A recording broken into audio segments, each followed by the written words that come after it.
KBS 제1라디오 11시 뉴스를 마칩니다. KBS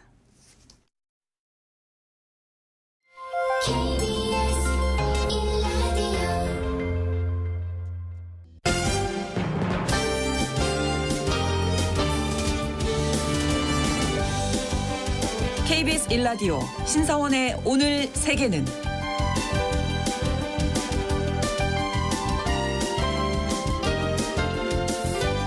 안녕하십니까. 아나운서 신성원입니다. 4개월 앞으로 다가온 미국 대선 국면이 지난주에 있었던 TV 토론 이후 중요한 분수령을 맞고 있습니다. 바이든 대통령이 트럼프 전 대통령과의 TV토론에서 부진한 모습을 보인 이후 그의 고령 리스크가 후보 교체론으로 번지면서 후폭풍이 커지고 있는 상황인데요. 대선 후보 교체를 위해서는 자진 사퇴를 하겠다는 본인의 의지 표명이 먼저 있어야 하지만 바이든 대통령은 정면 돌파를 선택했고 민주당은 진퇴양난에 빠진 형국입니다. 미국 대선은 국제 정세를 뒤흔드는 대형 이슈인 만큼 각 나라들도 대응 마련에 분주한 상황인데요. 관련된 소식 잠시 후 글로벌 이슈에서 짚어보겠습니다.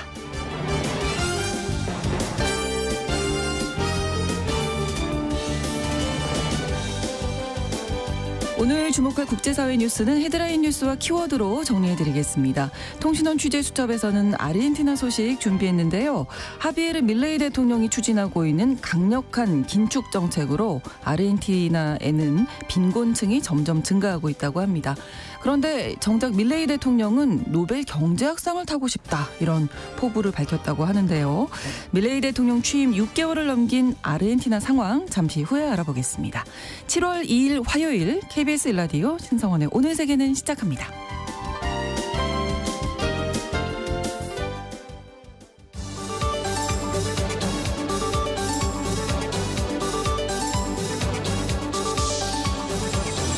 오늘 세계는 헤드라인 뉴스. 미 대법원이 트럼프 전 대통령에 대한 면책 특권을 인정했습니다.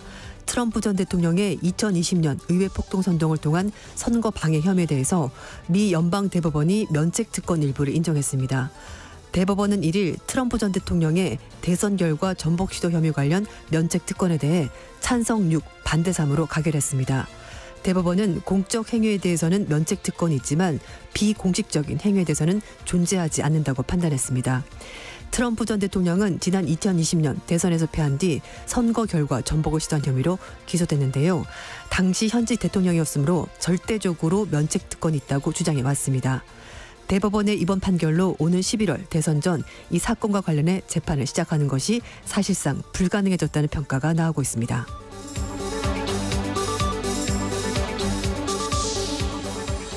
일본이 새 주력 대형 로켓인 H3 3호기 발사에 성공했습니다.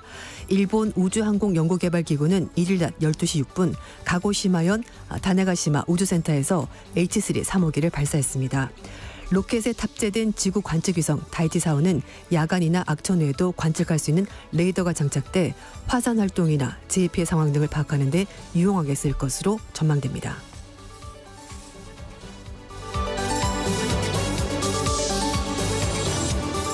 우루과이행 스페인 여객기가 난기류로 비상 착륙했습니다. 남미 우루과이를 향하던 스페인 국적의 에어리오파 여객기가 현지 시각으로 1일 비행 중 강한 난기를 만나 탑승객 수십 명이 다쳤습니다. 스페인 마드리드를 출발해 우루과이 수도 몬테비데오를 향하던 항공기는 기체가 심하게 흔들리면서 브라질 동부 나탈 국제공항에 비상 착륙했습니다. 같은 기종인 카타르 항공 여객기가 지난 5월 카타르 도하에서 아일랜드 더블을 향하던 중 난기를 만나 탑승자 12명이 다치는 사고가 있었습니다.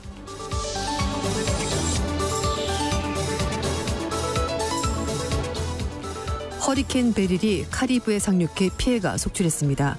현지 시각으로 1일 허리케인 5개 범주 중에서 두 번째로 강한 4등급 허리케인 베릴이 카리브해에 있는 윈드워드 제도에 상륙했는데요. 최대 시속은 240km였습니다. 이 지역의 주요 섬들인 바베이도스, 그레나다, 토바고 등에서 허리케인 경보가 발령돼 주민과 방문객 수천 명이 집이나 대피소에 머물고 있는데요. 베릴이 지나간 지역은 통신이 두절되고 건물 지붕이 뜯겨져 나가는 등 피해가 발생했습니다. 베릴은 오늘 3일 자메이카 부근을 지나고 5일쯤 멕시코 유카탄 반도 부근에 도달할 것으로 관측되는데요. 전문가들은 올해 이례적으로 해수 온도가 상승하면서 허리케인이 일찍 발달한 것으로 보고 있습니다.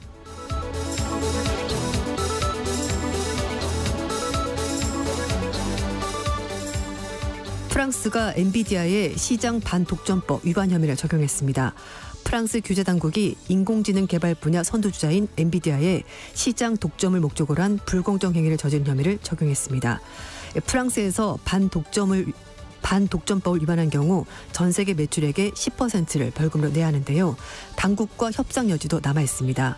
프랑스 당국은 지난달 말 생성형 AI 개발 분야에서 엔비디아 같은 반도체 공급업체가 시장 지위를 악용할 가능성이 있다는 취지의 보고서를 발간한 것으로 알려졌습니다.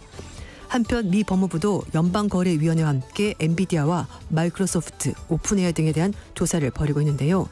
미 법무부는 마이크로소프트사와 엔비디아가 AI 개발 분야를 사실상 과점하고 있는 것으로 보고 있습니다.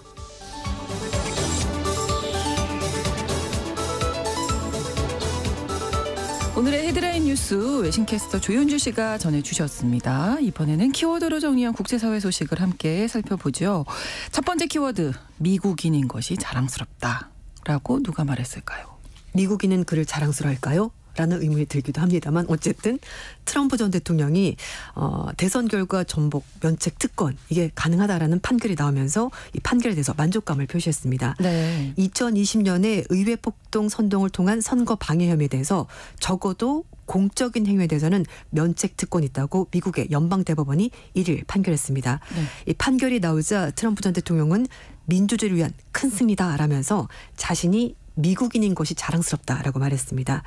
특히 대법원이 면책특권 적용 여부 판단을 하급심에 다시 넘기면서 오는 11월 대선 전에 이 사건과 관련 재판이 시작되는 것이 사실상 불가능해졌습니다. 구체적으로 대법원은 전직 대통령이라고 하더라도 재임 중에 행한 공적인 행위에 대해서는 면책특권이 있다라고 판단했고요. 네. 다만 비공식적인 행위에 대해서는 면책권이 존재하지 않는다라고 판단했습니다. 네. 대법관의 정치 성향에 따라서 또 판결이 달랐다면서요. 맞습니다. 이번 판결에서 보수 대 진보 구도가 그대로 드러났습니다. 보수 성향 대법관 6명은 모두 다 다수 의견으로 뜻을 본 반면에 네. 진보 성향 대법관 3명은 전원 반대 의견을 냈습니다.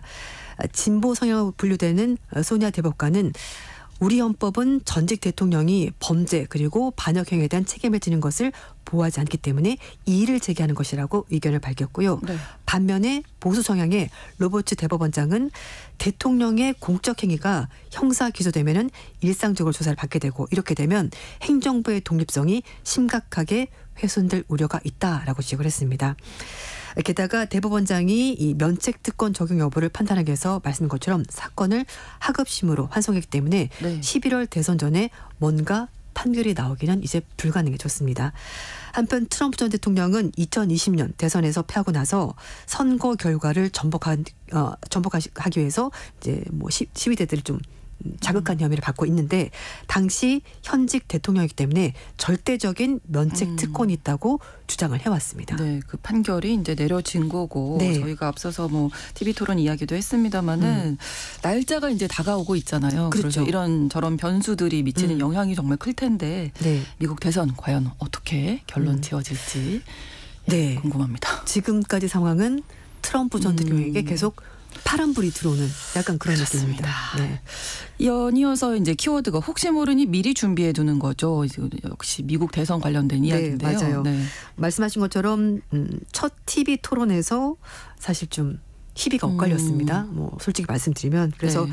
이 트럼프 전 대통령 재집권에 대비하는 움직임이 국제사회에서 나오고 있는데요. 네. 일단 군사와 경제 분야에서는 미국 의존도가 높은 유럽 아시아 국가들은 사실 뭐 미국의 대외 정책에 대해서는 별로 관심이 없는 트럼프 전 대통령이 만약에 대통령이 된다면 미국의 세계 경찰 역할이 많이 줄어들 것이기 때문에 거기에 대비하는 부분이 있는데요. 네. 북대서양 조약기구 나토 측은 지금 러시아와 전쟁 중 우크라이나에 대해서 지원을 하고 있는 상황인데 만약에 트럼프 대통령이 집권하고 나서도 전쟁이 끝나지 않는다면은 그동안 미국이 지원했던 그런 여러 가지가 많이 줄어들 수 있을 것으로 보여서 네. 거기에 대해서 대비를 하고 있습니다. 그래서 나토 정상들이 이번 달 중순에 워싱턴에서 정상회의 가지는데요. 그때 우크라이나 군사 지원을 조율한 기구를 신설할 것으로 보이고 또 나토에 우크라이나가 가입하는 방안도 논의할 것으로 보입니다. 또 미국에 대해서 정치적으로 군사적으로 의존도가 높은 우리나라, 일본, 호주 이렇게 아시아 국가들도 트럼프 전 대통령이 늘 말하는 것이 방위비 더 내라 그런 그렇죠. 얘기하고 있거든요. 그래서 네. 이런 위협에 맞춰서 서로 간의 어떤 협력을 강화하는 그런 조치도 있을 수 있다고 미국에 더 힐이 전하기도 했습니다. 네. 트럼프 전 대통령과 좋은 관계 형성하기 위해서 미리미리 노력하는 나라도 있다면서요? 네. 이미 4월 달에 데이비드 캐머런 영국 외무장관이 미국 방문해서 트럼프 전 대통령과 회동을 했습니다. 네. 4월 달에는 그렇게 분위기가 트럼프 전 대통령 쪽으로 가는 건 아니었음에도 어쨌든 미리미리 뭐 양쪽 다 챙겼긴 하겠습니다만 어쨌든 네. 트럼프 전 대통령과 만났고요. 그때도 말이 많았습니다. 대통령이 된 것도 아닌데 뭐 굳이 이렇게 미리 만나냐 뭐 이런 얘기도 있었고요. 그리고 공교롭게도 같은 날 안제이 두다 폴란드 대통령도 네. 트럼프 전 대통령과 만났는데 아주 분위기가 좋았다, 친근했다 이렇게 표현했습니다.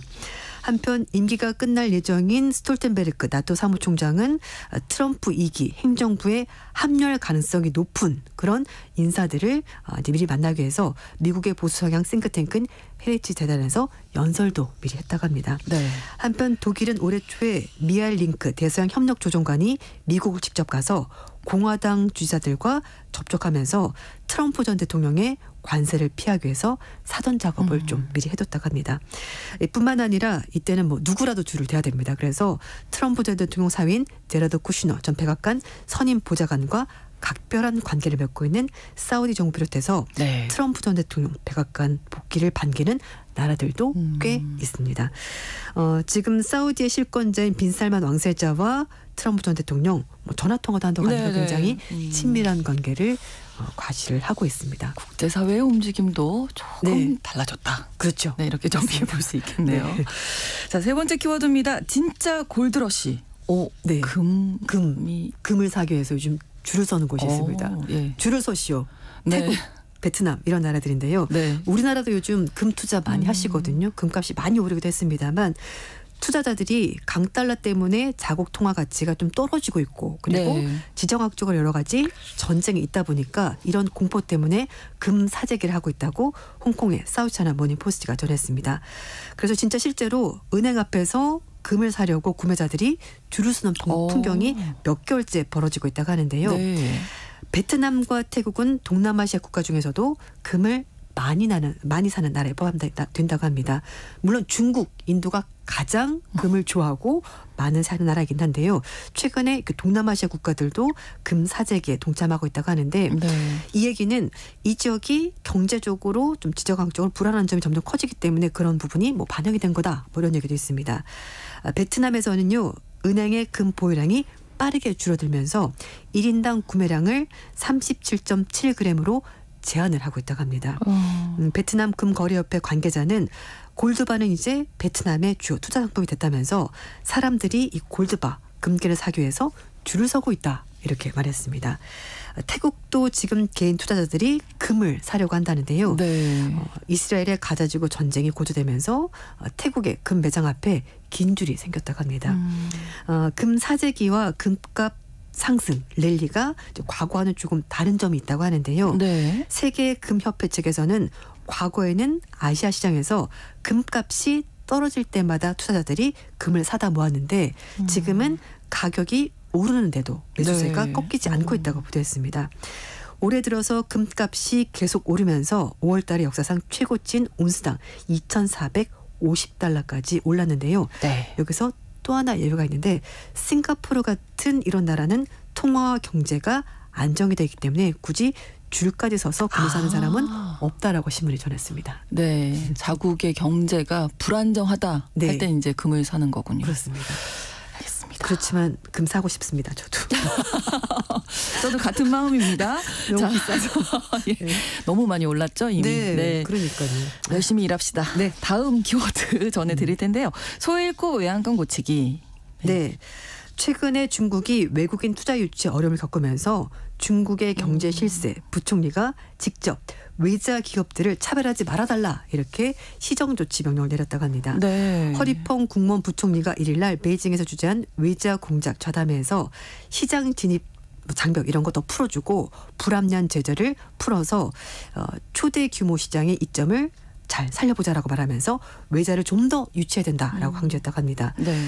실제로 투자가 많이 줄었다고 하는데요. 중국은 올해 1월 달부터 5월 달까지 외국인 직접 투자 규모가 작년 동기 대비 28% 넘게 줄었습니다.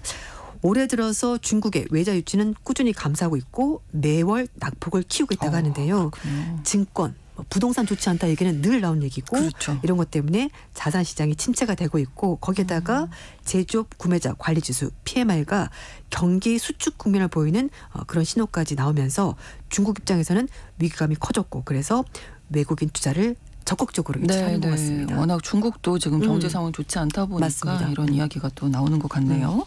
다음 키워드는 대서양쯤이야 건널 수 있죠. 이게 비행기 얘기 아닌 거죠? 네. 네. 나비 얘기입니다. 나비가. 네. 우리나라에서 흔히 볼 수 있는 작은 멋쟁이 나비라는 거 있습니다. 약간 네. 황토색 빛이 나고 날개 가장자리 약간 검은색 이렇게 무늬가 있는 건데요. 네. 이 나비가 대서양을 와. 쉬지 않고 날아서 아프리카에서 남아메리카까지 4,200km를 이동했다는 증거가 나왔습니다. 너무 놀라운데 4,200km를 킬로미터. 쉬지 않고 날았다고요? 네, 날갯짓을 그래서 얼마나 해야 되는 거예요? 제가 그러면? 이 타이틀을 저 철새인가요? 이걸 하려고 하다가 네. 철새가 이렇게 보통 장거리 이동하는데 그렇죠. 나비도 이렇게 멀리 이동을 한다고 합니다. 와. 특히 이 작은 멋쟁이 나비가 장거리 이동하는 곤충으로 알려져 있다고 하는데요. 네. 아프리카에서 유럽까지 이동했다는 연구 결과는 있었는데 네. 이렇게 대서양을 지나서 남미 대륙까지 갔다는 것은 이번에 처음으로 확인이 됐다고 합니다. 스페인 바르셀로나 식물학 연구소 그리고 캐나다 오타와 대학 연구팀이 공동으로 연구한 건데요. 이 나비의 대서양 횡단 증거를 발표했습니다. 프랑스령 기아나의 바닷가에서 발견된 작은 물의 작은 멋쟁이 나비의 유전자 그리고 꽃가루 DNA를 분석해서 네. 서아프리카에서 왔다는 증거를 발견한 건데요. 2013년에 10월 달에 기아나 해변에 쉬고 있는 작은 나비물이 이걸 발견했는데 네. 이 나비 날개에 구멍이 좀 나 있었고 4,200km 날았으니까 얼마나 힘들었겠습니까. 그래서 약간 너덜너덜해졌고 네. 모래 위에서 쉬고 있었는데 그래서 이 나비가 바다를 건너왔구나 일단 추정을 했고요. 그래서 사하라 사막을 횡단했거나 아니면 아프리카에서 유럽, 영국, 네덜란드까지 이렇게 왕복으로 이동했을 수 있다는 것이 미리 알려져 있었다고 합니다. 근데 이게 네. 그렇게 건너왔는지 같은 나비인지를 알아야 맞아요. 되잖아요. 뭐 위치 추적 장치가 있는 것도 아니고 네. 어떻게 알 수 있는 거예요? 과학자들은 똑똑하더라고요. 네. 나비 날개 동위원소 분석을 했다고 합니다. 이 나비들은 모두 동일한 출생지를 가졌다는 것을 이걸 통해서 밝힐 수가 있다고 하는데요. 네. 나비가 애벌레 시절에 먹었던 식물에 따라서 날개 동위원소가 달라진다고 합니다. 그래서 해안가에서 발견된 나비들은 서유럽 그리고 서아프리카 지역에서 태어났다고 연구진이 밝혔는데요. 예. 또 이것 외에도 나비 날개에서 발견된 꽃가루 DNA도 확인해봤는데 아프리카 지역에서 주로 피는 식물의 꽃가루가 날개에서 발견이 됐고요. 예. 나비의 몸에서는 분류 방법에 따라서 8개 또는 15종류의 꽃가루가 나왔는데 대부분 물론 광범위한 지역에 있는 식물의 꽃가루가 맞긴 한데요. 네. 서아프리카 지역의 고유종의 식물의 꽃가루가 거기에 딱 묻어 있었던 겁니다. 그리고 또 이 식물은 8월부터 11월 달까지 개화하는 종이어서 나비가 남아메리카에 도착한 시기와 정확히 일치했습니다. 예. 이 작은 멋쟁이 나비가 먹이를 먹지 않고 최대 780km까지 날아갈 수 있다고 하는데요. 네. 이 나비들이 또 그래도 약간 자연의 도움을 받은 게 있는데 무역풍의 도움 덕분에 좀 더 먼 거리를 이동할 수 있었다고 연구진이 밝혔습니다. 네, 정말 그 많은 날갯짓을 해서 이렇게 이동을 하는데 너무 놀랍죠. 예, 네. 너무 신비합니다. 정말 자연이. 그렇습니다. 네. 다음 키워드는 절대 지워지지 않는 기억이네요. 네. 살다 보면은 사실 뭐 좋은 기억도 그렇고 나쁜 기억도 그렇고 좀 머리에 꼭 남아있는 그런 기억들이 한두 가지 있는데요. 네. 세계적인 호텔 체인 힐튼 그룹의 상속자인 스타 페리스 힐튼이 어릴 때 겪었던 학대 경험담을 고백했다고 합니다. 네. 지난 26일 날 워싱턴 국회의사당에서 하원 조세무역위원회 주관한 미국 어린이 보호 및 복지 강화 청문회에 페리스 힐튼이 출석했다고 하는데요. 10대 시절에 기숙학교에서 겪었던 끔찍한 경험들을 공개를 했습니다. 그래서 아동 복지 보호가 매우 필요하다 이런 부분을 강조했다고 하는데요. 힐튼 얘기로는 이 학교에 머물면서 직원들이 자신에게 강제로 약물을 먹였고 성적으로 육체적으로 학대했다 이렇게 증언했습니다. 네. 미국 내에 있는 기숙학교나 청소년 보호시설의 상황이 27년 전과 크게 달라진 것이 없다라고 주장을 하면서 이렇게 좀 자신이 학대당했던 그 기억을 너무 고통스럽겠지만 공개를 했다고 하는데요. 네. 지금은 40대고 두 아이의 엄마인데 그래서 페리스 힐튼이 엄마로서 이런 이야기를 정말 하는 것이 마음이 아프지만 어쨌든 이 모든 것들이 아이들이 견뎌했던 범죄다 이렇게 규정을 하면서 이 아이들이 안전한 환경에서 자랄 자격이 있지 않냐라고 질문했습니다. 힐튼은 2020년 가을에 개봉한 자신의 다큐멘터리에서도 기숙학교에서 학대받은 사실을 털어놓은 적이 있는데요. 다큐멘터리가 개봉되고 나서 팝스타 마이클 잭슨의 딸인 페리스 잭슨도 유명인들이 학교를 다니면서 여러 가지 가혹행위를 당했다고 공개한 적이 있었습니다. 네, 안타까운 이야기입니다. 다음 키워드 100년 후에도 사라지지 않는 절대반지. 예. 네. 절대반지. 네, 절대반지입니다. 이게 중국의 명문대 출신의 엔지니어가 네. 자체 개발한 기술로 제작한 콘크리트 반지로 네. 여자친구에게 청혼한 사실이 뒤늦게 알려지면서 지금 온라인상에서 화제가 되고 있다고 하는데요. 네. 중국 명문 칭화대 토목공학과 대학원생이었던 야오거가 2010년 학교에서 여자친구에게 공개 청혼을 했다고 합니다. 야오가 그때 박사과정 밟으면서 건축자재의 방수 품질과 수명을 늘리는 나노 실리콘 이온 소재 개발을 연구를 했다고 하는데요. 네. 저도 사실 이게 정확히 뭔지 모릅니다만 어쨌든 굉장히 오래 가는 것, 예, 수명이 긴 것, 예, 절대 맞습니다. 변하지 않는 것. 예, 그래서 이제 뭐 각종 수력공학 프로젝트에 이 물질이 쓰인다고 하는데요. 그래서 네. 이게 채택이 되면서 유명해졌다고 합니다. 2016년 당시 학교에서 진행한 발명품 시상식에서 이것 덕분에 금상까지 받았다고 하고요. 네. 이걸 가지고 직접 콘크리트 반지를 만들어서 여자친구에게 끼워주면서 공개 청혼을 한 건데요. 네. 야오가 이렇게 말했습니다. 우리의 사랑이 100년 후에도 부식되거나 변질되지 않는다는 뜻이다. 와. 다이아몬드도 있는데. 그렇지. 어쨌든 그렇죠. 예. 본인이 개발한 거니까. 지금 잘 살고 계시면 뭐 된 거잖아요. 대박입니다. 증거가 있으니까. 이분이 이제 네. 기업을 하면서 엄청난 부자가 됐고 오. 또 15개 회사 법인 대표로 특허도 가지고 있으면서 네. 두 사람 지금까지 잘 살고 있습니다. 그러면 뭐 행복하시면 그렇죠. 됐죠. 맞습니다. 알겠습니다. 어쨌든 절대반지였습니다. 네. 사라지지 않을 겁니다. 네. 오늘의 헤드라인 뉴스와 키워드까지 외신캐스터 조윤주 씨와 함께했습니다. 고맙습니다. 네, 감사합니다. KBS 1라디오 신성원의 오늘 세계는 1부 마무리합니다. 11시 30분부터 일부 지역에서 해당 지역방송 보내드리고요. 노래는 브루노 마스의 노래 Just the way you are 함께 듣겠습니다.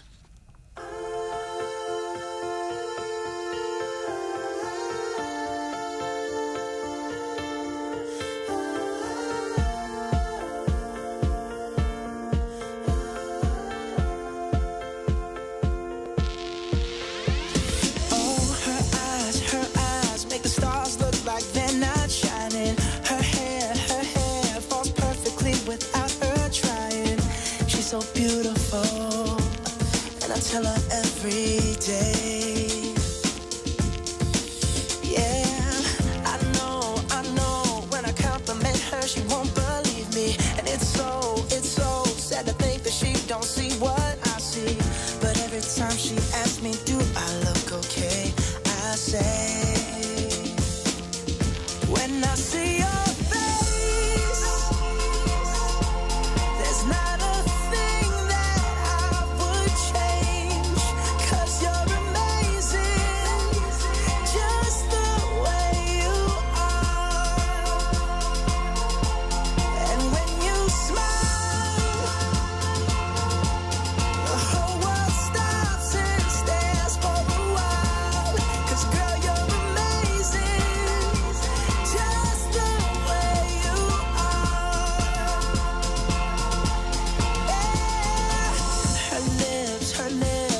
kiss them all day if she'd let me. Her laugh, she hates but I think it's so sexy. She's so beautiful, and I tell her every day.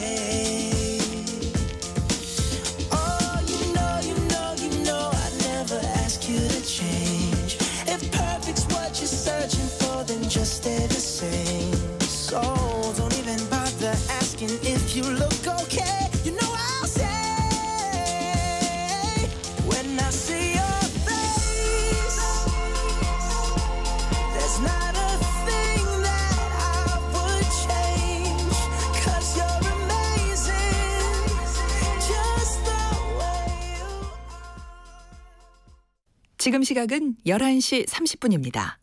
KBS Ladies and gentlemen. 국제사회의 다양한 뉴스를 한눈에 KBS 1라디오 신성원의 오늘 세계는 세계를 바로 보는 최소한의 투자입니다.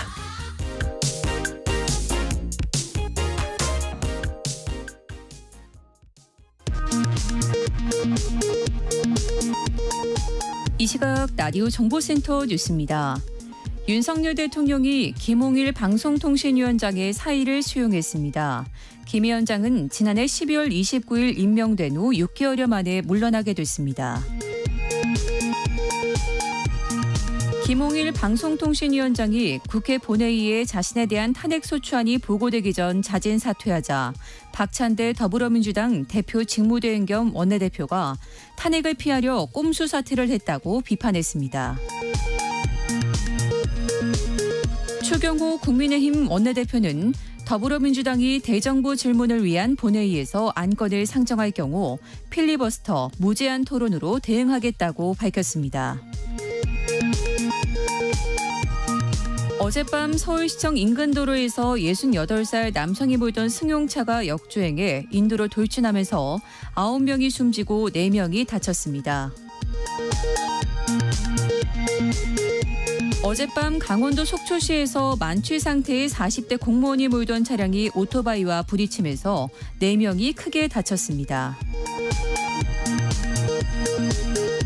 10대 청소년까지 동원해 캄보디아에서 국내로 마약을 밀반 입한 일당 15명이 구속 기소됐습니다. 우리 군이 해상에 이어 육상 접경지대 부근에서도 9.19 남북 군사합의 이후 약 6년 만에 오늘 포병 실사격 훈련을 재개했습니다. 지금까지 라디오 정보센터 뉴스 정한나였습니다.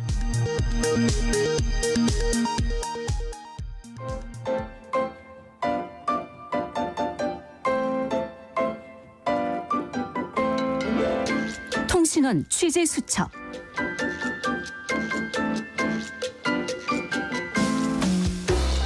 통신원 취재 수첩. 오늘은 아르헨티나 부에노스아이레스 정덕주 통신원 만나보도록 하겠습니다. 안녕하세요. 안녕하세요. 정덕주입니다. 네, 아르헨티나 경제 상황 좋지 않다는 말씀 많이 드렸었고 정부에서 또 긴축 정책 펼치고 있잖아요. 지금 현재 네. 아르헨티나 경제 상황 어떻습니까? 네, 말씀하신 대로 아르헨티나는 만성적인 경제 위기에 있습니다. 정부는 경제 활동이 바닥을 쳤었고 이제는 회복 중이라고 발표했지만요. 네. 아직까지 그 어느 부분에서도 경제 회복이라는 청신호는 피부로 느껴지고 있지는 않습니다. 아르헨티나 통계청에 따르면요. 올해 1분기 국내 총생산 GDP는 전분기 대비해 2.6% 감소했다 합니다. 아르헨티나 경제는 밀레이 대통령의 12월 취임 이후 올해 1분기에 경기 침체에 빠졌습니다. 대선 캠페인에서 전기톱을 휘두르며 정부 지출을 삭감하고 재정적자 제로를 달성하겠다는 강한 의지를 표명했었기에 취임하자마자 긴급 재정 긴축 정책을 펼쳤는데요. 네. 가장 먼저 인프라 관련 프로젝트를 중단했습니다. 그렇기에 건설 부분에서 주로 실업자가 발생했습니다. 네. 건설 부문 특히나 공공사업의 경우 85%까지 삭감되었기에요. 일자리 감소에도 큰 영향을 주었습니다. 네. 전문가들에 의하면 올해 1분기에 약 30만 명의 실업자가 발생했다고 보고 있습니다. 경제정책연구소에 의하면요. 현 경제 위기가 실업자 발생뿐 아니라 소비 부문에서도 경기 침체의 특징을 보여주고 있다고 하는데요. 네. 소가 인구보다 더 많은 아르헨티나의 경우 현지에서 주식으로 간주되는 소고기 소비도 전년 동기 대비해 13.4% 감소되었고요. 네. 우유 소비도 15.9% 감소되었다 합니다. 또한 아르헨티나에서 국민 음료, 국민 차로 알려진 제르바라는 나뭇잎으로 만드는 마테차 소비도요. 네. 21.2%나 감소한 것으로 발표되어져 국민들의 식음료뿐만 아니라 생필품까지 인플레이션과 경기 침체가 큰 타격을 입히고 있다고 보여집니다. 네, 그러니까 일자리 잃은 사람들이 많다 보니까 이게 빈곤층 증가로까지 이어졌다고요? 네, 그렇습니다. 그간 아르헨티나 정부는 핵심적인 국가 인프라 구축에는 심혈을 기울이지 않았고요. 일시적인 인프라 구축 사업에만 투자를 해왔습니다. 이 또한 고위층의 부정부패가 얽혀져서 친인척한테 일감 몰아주기 등 많은 부조리를 낳았습니다. 이렇다 보니 밀레이 대통령은 정부 공공사업 중 건설 부분에서 삭감을 감행했고요. 이는 실업자 증가를 가져왔습니다. 네. 앞서 말씀드린 1분기 신규 실업자 약 30만 명이 만일 4인 가정의 가장이라 친다면 네. 약 120만 명이 하루아침에 한 달 수입원을 잃게 된 것입니다. 가정 경제가 큰 타격을 입게 되는 것이죠. 그렇죠. 요즘 같은 경우에는 경기 침체이다 보니 일자리 구하기도 쉽지 않고요. 더불어 일자리 감소도 가속화되고 있습니다. 네. 현지 가톨릭 대학의 사회부채 연구소에 의하면요. 올해 1분기의 빈곤율은 인구의 55.5%까지 증가했으며 그중에서 극빈층은 17.5%에 이른다고 합니다. 즉 아르헨티나인 10명 중 5.5명이 빈곤층인 것입니다. 특히나 아르헨티나에서는 전체 가구의 20.6%가 식량 부족에 시달리고 있다고 발표했습니다. 네. 세계 4대 곡창 지역인 팜파스 초원을 보유하고 있고 인구 4,600만 명보다 더 많은 약 5,400만 도의 소를 보유하고 있는 아르헨티나에서요. 식량 부족을 겪는 가구가 있다는 아이러니한 일이 발생하고 있습니다. 전문가들은 빈곤이 감소하려면 인플레이션이 하락해야 하며 새로운 일자리 창출이 이루어져야 된다고 보고 있습니다. 네. 자, 그리고 밀레이 대통령이 추진하고 있는 법이죠. 옴니버스법이 의회 상하원 모두 통과했다고요? 네, 그렇습니다. 여소야대에 몰린 밀레이 대통령 취임 후 약 7개월 만에 드디어 첫 입법안인 옴니버스 법을 통과시켰습니다. 네. 상원과 하원의회를 통과한 이 법안은요. 밀레이 대통령이 위기의 경제를 회복하겠다는 강한 의지를 담고 진행한 법안입니다. 법안의 주 내용은 행정, 경제, 에너지 등의 분야에서요. 국가 비상사태를 선포하며 그리하여 대통령에게 앞으로 1년 동안 많은 입법 권한이 주어지는 것입니다. 일부에서는 통과된 옴니버스 법안에 대해서 대통령에게 너무 많은 권한을 주는 것이 아니냐 하는 의견도 있는데요. 네. 현 경제의 위기를 타파했으며 하는 국민들의 민심이 더 큰 상황이라 옴니버스 법안은 결국 상원과 하원의회를 통과했습니다. 그렇군요.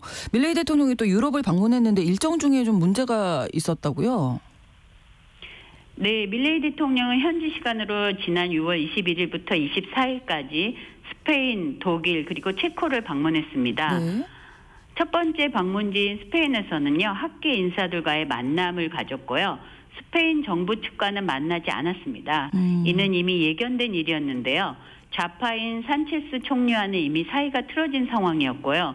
이는 밀레이 대통령이 산체스 총리의 부인을 부정부패자라고 공식적인 자리에서 비판했던 일이 아직도 양국 간의 외교 갈등을 불러일으키고 있기 때문입니다.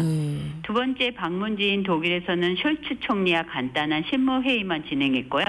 세 번째 방문지인 체코에서는 페트르 피알라 총리를 만났고 체코 기업인들도 만났다 합니다. 네, 유럽 방문 중에 밀레이 대통령이 스스로 노벨 경제학상 받고 싶다, 받을 거다 뭐 이런 발언도 했다고 하는데 현지에서 어떻게 보고 있습니까? 네, 좌파 성향의 스페인 산체스 총리와 극우주의인 밀레이 대통령의 갈등은 결국 양국의 외교 갈등까지 초래하고 있는 상황인데요. 네. 스페인 정부는 주 아르헨티나 스페인 대사를 본국으로 소환한 상황입니다. 그렇기에 밀레이 대통령은 이번 스페인 방문 시에 스페인 정부 인사와는 접촉하지 않았습니다. 네. 이런 밀레이 대통령의 행보에 대해 현지에서는요. 다소 락스타 같은 접근 방식이라 지적하고 있는데요. 외교 분야에서 이런 락스타식의 접근 방식은 타당하지 않다고 지적되고 있습니다.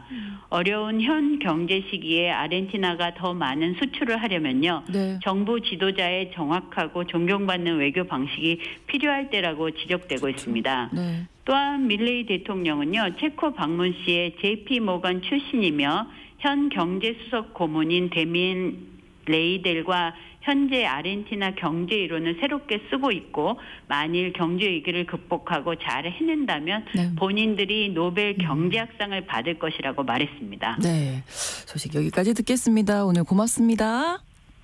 네, 감사합니다. 네, 아르헨티나 부에노스아이레스에서 정덕주 통신원이 소식 전해주셨고요. 저희 기상특보가 하나 들어와서 전해드리겠습니다. 11시 30분을 기해서 11시 30분을 기해서 제주 산간, 제주 북부 그리고 제주도 북부 중산간 지역에 강풍경보가 발효됐습니다. 바람이 아주 많이 불고 있는 상황인데요. 노약자나 장애인 등이 있는 가정에서는 비상시 대피 방법과 연락 방법을 가족이나 이웃 등과 함께 미리 좀 의논을 해 두셔야 되겠고요. 유리창 근처는 유리가 깨지면 다칠 위험이 있으니까 피하시는 게 좋겠습니다. 또 쓰러질 위험이 있는 나무 또 전신주 밑에 있는 지역은 피하고 안전한 건물로 대피를 하셔야겠고요. 바닷가는 파도에 휩쓸릴 위험이 있기 때문에 나가지 않으시는 것이 좋겠습니다. 공사장 등 물건이 날아오거나 떨어질 위험이 많은 곳 가까이 가지 않도록 하셔야겠고요. 강풍이 불 때는 다른 차와 안전거리를 유지하고 강한 돌풍에 차량이 차선 밖으로 밀릴 수 있으니까 주의하셔야겠습니다. 제주 지역 강풍 경보가 발효됐다는 소식까지 전해드립니다.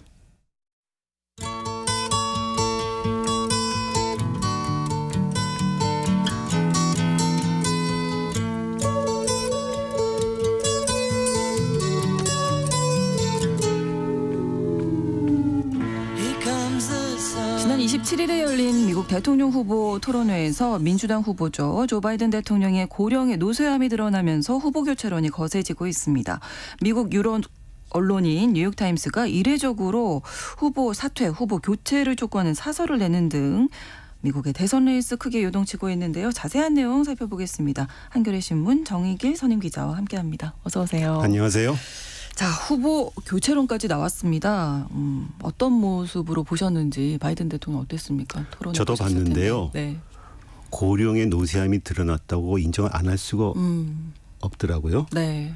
목소리가 쉰데다 말도 더듬고 적합한 단어를 찾는데 힘들어하고 말을 잊지 못했습니다. 네. 특히 무엇보다도 초점이 명확하지 않은 눈으로 입을 네. 벌리고 있는 모습도 보여줘서 네, 네. 인지력이 저하된 노인의 모습이 아닌가 이런 생각이 들었습니다. 국가 부채와 관련해서 자기가 하던 말을 갖다 잊어버리고 몇 번이나 말을 잊지 못했습니다. 네. 억만장자 빌리언네어를 조만장자 트릴리언네어라고 말을 하기도 하고 네. 헬스케어 문제, 의료보험 문제에서는 좀 두서없이 말을 하다가 우리가 마침내 메디케어를 물리쳤다 이렇게 말했습니다. 네. 메디케어란 미국에서 고령자 의료보험을 말하는데 네. 아마 바이든은 코로나19를 물리쳤다. 극복했다. 우리가 이 메디케어 시스템으로 이렇게 말을 해야 되는데 메디케어를 물리쳤다. 이런 말을 했습니다. 트럼프가 옳다고는 하고 그가 옳다. 그는 메디케어를 물리쳤다. 메디케어를 죽일 정도로 이렇게 맞받아쳤습니다. 이번 토론에서 가장 참 바이든에게는 아픈 대목이었죠. 그러네요. 뭐 고령의 그런 쇠약한 모습, 인지력이 저하된 모습을 사실은 이전에도 뭐 논란이 많이 됐었잖아요. 국정 수행하면서도. 그런 동영상이 많이 떠돌았죠. 네. 근데 이건 좀 트럼프 쪽이 좀 과장되게 선진한 측면도 있는 것 같아요. 지난 13일 이탈리아 풀리아에서 열린 G7 주요 7개국 정상회의에서 네. 참가국 군인들이 낙하산을 타고서 정상을 앞으로 낙하하는 행사가 있었는데 네. 바이든이 갑자기 뒤로 돌아서 갖고 걸어갔어요. 그런 장면이 이제 동영상에 막 떠돌았습니다. 네. 그러니까 이게 뭐 치매 걸린 노인이 방황하는 건가? 그래서 이제 조르자 멜로니아 이탈리아 총리가 바이든을 데려왔는데 사실은 그 뒤쪽으로도 낙한 군인이 있어가지고 바이든이 가서 이제 MZ성과역을 이렇게 내보내는 인사하는 장면이었다. 바이든 해명하고 있어요. 네. 이제 그 떠든 동영상만 보면은 치매 걸린 노인이 좀 방황하는 그렇죠. 모습처럼. 반대 방향으로 가니까. 네. 또 2년 전에도 연설하고 나서 끝나고 나서 연단을 서갖고서 허공에다 악수하는 모습의 진짜 동영상이 많이 떠들었어요. 보였잖아요. 예. 근데 이것도 사실 자세히 앞뒤 전황을 자세히 보면은 네. 관중들에게 손짓하는 모습이었는데 바이든 쪽이 이제 그게 약간 트럼프 쪽이 편집을 해갖고서 공개한 거죠. 근데 어쨌든 그런 장면들 자체가 좀 굼뜬 모습이고 시의적절하게 대처하지 못한 모습이었습니다. 빌미를 준 측면이 있죠. 바이든은 종종 강요들 이름도 잊어먹고 헷갈리고 김정은은 뭐 한국 대통령이라 그러기도 했습니다. 네. 무엇보다도 그 바이든의 그 기밀 유출 사건을 수사했던 특별 검사가 있었는데 로버트 허 한국계 검사입니다. 네. 수사 종결 보고서에서 바이든을 기억력이 나쁜 노인 이렇게 규정을 했습니다. 이것 네. 때문에 바이든의 인지적 테스트를 받아봐야 되는 것이 아니냐 하는 공식적인 논란이 있었습니다. 그렇죠. 근데 이 TV 토론에서 트럼프 전 대통령도 사실 논란이 많은 주장을 했었다면서요. CNN의 사실 검증에 따르면 트럼프는 30차례 허위 주장을 했습니다. 제가 보기에도 트럼프는 이런 말을 하더라고요. 의사당 폭동 때 네. 자신이 낸시 펠로시 하원 의장에게 진압군 1만 명을 보내주겠다고 제안했는데 거절당했다. 네. 뻔한 거짓말입니다. 정말로. 네. 근데 정치 토론회라는 것이 내용보다는 이미지가 중요합니다. 게다가 TV 토론이어서 네. 이미지가 정말 중요했죠, 이번에는. 트럼프는 뻔한 거짓말도 자신 있게 한 반면 바이든은 우물쭈물한 노세함을 보였죠. 정치 양가가 심하게 진행된 상황에서는 지지층들이 자기가 후보하는 지지자의 후보가 무슨 말을 해도 믿어지는 경향이 있습니다. 네, 거짓말을 하던 그게 중요한 게 아니라 자신감의 참 네. 모습이 중요했던 그렇죠. 거죠. 지지자들에게는. 네. 사회자나 패널들이 왜 트럼프의 거짓말 지지하지 않았냐 이런 주장이 있는데 사실 역부족이라고 할 수 있습니다. 그렇군요.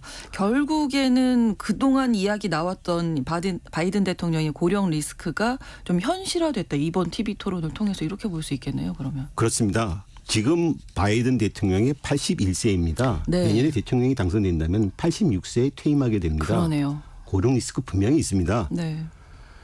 바이든뿐만 아니라 지금 미국 정치계가 지금 고령으로 좀 문제가 있습니다. 그 상원의원의 평균 연령이 64세, 네. 하원의원은 한 57에서 58세인데 역대 세 번째로 높다고 합니다. 이보다 더 중요한 문제가 지금 바이든 같은 정치 지도자들, 네. 대선급 후보 지도자들이 나이가 80세 가까이 된다는 겁니다. 낸시 펠로시 전 하원 의장이 84세입니다. 네. 트럼프도 78세고. 그렇죠. 얼마 전에 작년에 다이앤 파인스타인 상원의원이 90살로 사망했습니다. 네. 현직 고령으로 의원으로는 최고령으로 사망했습니다. 네. 파인스타인 의원은 수년 전부터 동료 의원들 이름도 잘 기억 못하고 헷갈리고 의사 내용도 진행 못해서 아직 사퇴하셔야 되는 게 아닙니까? 그랬더니 성차별이다 그거는. 이제 그러다 결국은 재직중에 숨졌죠. 이 때문에 그 니얼 퍼거슨이라는 저명한 역사학자가 있는데 최근 기고에서 미국이 지금 마치 소련 말기 상황과 비슷하다. 그래서 미국을 소비에트 아메리카로 불러야 한다. 왜 그중 이유 중에 하나로 정치 지도자들의 고령을 지적했습니다. 네. 소련 말기 때 1982년에 공산당 서기장인 브레즈네프가 76세로 사망을 했습니다. 그 뒤를 이어서 유리 안드로포프가 서기장이 됐는데 2년 만에 70세로 사망했어요. 또 그 뒤를 이어서 콘스탄틴 체르노크가 서기장이 됐는데 1년 만에 74세로 숨졌습니다. 네. 거기에 비하면 지금 미국 정치인이 나이가 훨씬 많습니다. 그러네요. 그 사람들은 70대였는데 네, 이제 지금 80대니까요. 네. 그래서 퍼거슨은 민주주의를 뜻하는 디모크라시라는 말에 비해서 나이 많은 사람들의 체제, 그러니까 제론토크라시라는 말을 쓰면서 이런 거는 망해가는 권위주의 체제에서나 있는 현상이다. 장로 정치다. 네, 그렇죠. 네. 미국이 좀 문제가 있다. 이렇게 진단했습니다. 그렇군요. 어쨌든 이 토론회 뒤에 뉴욕타임스에서 뭐 사설로 후보 교체하고 뭐 사퇴해야 된다 이렇게 얘기를 강력하게 했잖아요. 아주 이례적입니다. 네. 당내 경선에서 승리한 후보를 죽는다해서 그만두라. 그것도 미국에서 최고 영향 고급진 뉴욕타임즈가 주장한 건 아마 처음 있는 일 같습니다. 네. 신문은 바이든은 4년 이내 그 사람이 아니다 라고 규정하고 트럼프가 토론에서 거짓말로 일관했기 때문에 이런 트럼프에게 미국을 어떻게 맡길 수가 있느냐. 네. 11월에 트럼프를 패배시킬 수 있는 더 능력 있는 누군가를 선택해야 된다. 그러려면 후보 사퇴해야 된다. 바이든이 그렇게 오랫동안 숭고하게 봉사한 나라에 줄 수 있는 최선의 봉사다 후보 사퇴가. 이렇게 사설을 맺었습니다. 아주 강력한 톤입니다. 그러네요. 미국 자유주의 진영의 대표적인 잡지 저널인 애틀랜틱에서도 28일 날 6개의 관련 기사가 실렸는데 모두가 바이든의 사퇴를 촉구했습니다. 뉴욕타임즈의 대표적인 칼럼니스트 토머스 프리드만은 리스본에서 그 토론회를 보다가 울었다 나는. 바이든은 좋은 사람이고 좋은 대통령인데 이제 선거에서 작별을 구해야 된다고 진짜 눈물로 쓴 컬럼을 기고하기도 했습니다. 그렇군요. 보수적인 월스트리트 저널도 사설에서 이번 톤에서 바이든 대통령이 확실하게 4년도 재직할 수 없음을 보여줬다. 민주당은 바이든 문제를 피할 수 없을 것이다. 라고 평가했습니다. 네, 실제로 후보 교체하려는 그런 움직임도 있다고요. 그렇습니다. 주로 민주당에 거액을 기부하는 큰손들 사이에서 활발한 논의가 있다고 합니다. 네. 민주당의 경제산업계에서 최대 기반이 첨단 산업. 그렇죠. 실리콘밸리 쪽입니다. 네, 네. 그쪽에 자유주의 성향을 가진 거액의 기부자들이 많습니다. 대표적으로 스티브 잡스의 부인인 애플을 창업했던 스티브 잡스의 부인인 로런스 파월 잡스 그리고 벤처 자본가인 론 코네이, 네. 링크드인 창업자인 리드 호프 등이 이런 논의를 많이 오고 갔다는 걸 공개했습니다. 그렇군요. 특히 이 사람들이 바이든에게 출마 포기를 하려면 누가 제일 영향력이 있느냐. 부인 질 바이든이다. 그럼 질 바이든을 누가 접촉할 것인가. 이런 논의를 했다고 합니다. 아주 구체적인 얘기까지 나왔네요. 네, 그래서 링크드인 창업자인 리드 코프가 이런 메일을 공개하기도 했습니다. 지난 24시간 동안 바이든을 물러나도록 압력을 넣는 공개적인 운동이 있어야만 한다. 네. 수많은 메일을 받았다. 그래서 이런 걸 잘 공개했습니다. 예. 그러나 바이든 대통령은 지금 난 끝까지 가겠다 선언했거든요. 그렇죠. 예. 바이든 토론회 다음 날부터 이제 좀 약간 달라진 모습으로 와이셔츠를 걷어 올리고 큰 목소리로 유세에 나서서 완주하겠다. 진심으로 내가 이 일을 할 수 있다고 믿지 않았다면 출마하지도 않았다. 난 이 일을 할 수 있다라고 주장하고 이제 완주를 선언하고 있습니다. 네. 후보 사퇴는 일축한 거죠. 특히 부인 질 바이든이 제일 강경하다고 합니다. 예. 부인 질 바이든이 이번에 보그 잡지에서도 우리는 끝까지 싸울 것이다. 이런 인터뷰를 실었고 30일 날 대통령 별장인 캠프 데이비드에서 가족 모임이 열렸는데 네. 질 바이든 부인이 제일 강경하게 선거 완주를 주장해서 선거 완주를 결론이 났다고 합니다. 부인을 설득하기 쉽지 않겠네요. 그러면. 네. 근데 그 바이든 대통령이 처음에 당선됐을 때 나는 재임에 도전하지는 않을 것이다 이렇게 얘기를 했다던데 지금 약간 그러면 입장이 바뀐 거네요. 명시적으로 말을 하지는 않았습니다. 다만 2020년 3월 대선 출마를 선언할 때 네. 나는 내 자신을 다른 무엇보다도 가교로 본다. 다리로 본다. 이런 말을 했습니다. 이건 무슨 얘기냐면은 내가 이번에 한 번 하고서 이제 젊은 세대들한테 물려주는 역할을 하겠다. 네. 그런데 2022년 중간선거에서 민주당이 의외로 좋은 성적을 얻었습니다. 당시는 민주당이 상하원 양쪽에서 다 다수당주를 잃을 거라 생각했었는데 네. 상원에서는 다수당주를 지켰고 하원에서도 거의 과반에 육박한 의석을 얻었습니다. 이 좋은 성적을 얻자 바이든이 다시 재출마하겠다는 결정을 내렸다고 합니다. 네. 특히 부인 질 바이든과 여동생 발레리 바이든이 강력하게 촉구했다고 합니다. 현재 당내에서는 낸시 펠로시나 척 슈머 상원 원내대표 등 지도부 인사들은 후보 교체는 안 된다. 할 수도 없다. 바이든을 지지해야 된다. 강경한 입장입니다. 그리고 뭐 다른 대선 후보로 거론되는 사람들도 공식적으로 바이든의 후보직 유지를 주장하고 있고요. 네. 따라서 바이든이 스스로 물러나지 않는다면은 후보 교체는 현실적으로 불가능한 일입니다. 다만 바이든이 계속 노쇠한 모습을 보여준다면 여론 압력이 커질 것이고 그때 가면은 상황이 또 달라질 수 있겠죠. 그런데 논의가 길어지면 민주당으로서는 자중질환에 빠질 가능성이 있습니다. 그러니까요. 이런저런 이야기들이 많이 나오게 될 테니까요. 그러면 이제 바이든 대통령의 고령 리스크가 이제 변수가 된 상황인데 트럼프 전 대통령 당선 가능성이 높아졌다 이렇게 봐도 될까요? 지금 상황에서?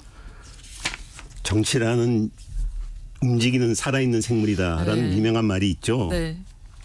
민주당에게 이번 사태가 오히려 전화위복이 될 수도 있지 않냐 이런 말도 없지는 않아요. 만약에 후보 교체가 된다면은 젊은 후보로 트럼프 진영으로는 상당히 난감한 상황입니다. 트럼프와 경선을 벌였던 니키 헤일리 전 유엔 대사도 민주당에서 젊은 후보가 나올 것이다. 우리가 대비해야 된다. 이런 말을 했습니다. 그건 이제 자기도 뭐 젊은 후보 주장을 계속했었거든요.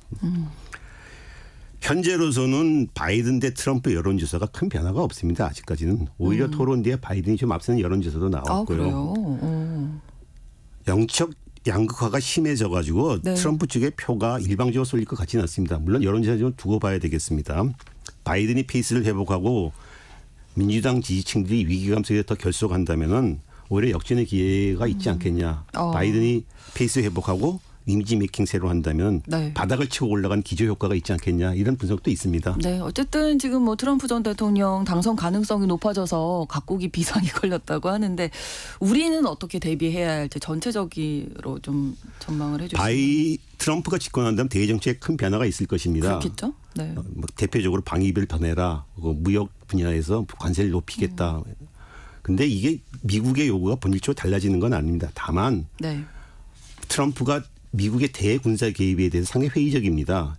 지금 바이든 행정부는 한국에 대해서 우크라이나 전쟁 등에 대해서 좀 기여를 해달라 그러는데 네. 트럼프가 집권했을 땐 어떤 자세를 취할지 우리가 좀 두고 봐야 될 것 같습니다. 그런데 양날의 검이 되겠죠. 그거는. 네.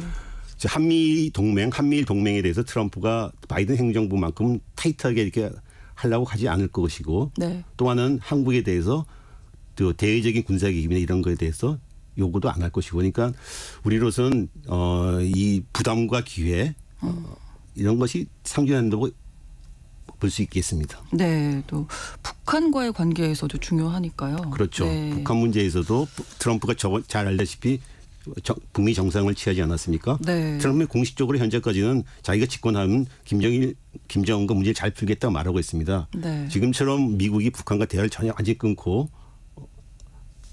그런 상황이 아니라 다시 한번 북미 접촉이 일어날 수도 있겠죠. 한국으로서는 기회와 위기 두 가지가 다 상존한다고 하겠습니다. 네, 글로벌 이슈 한겨레 신문 정익일 선임 기자와 함께했습니다. 오늘 고맙습니다. 감사합니다. KBS 라디오 신성원의 오늘 세계는 오늘 순서 마치고요. 내일 오전 11시 5분에 다시 오겠습니다. 고맙습니다.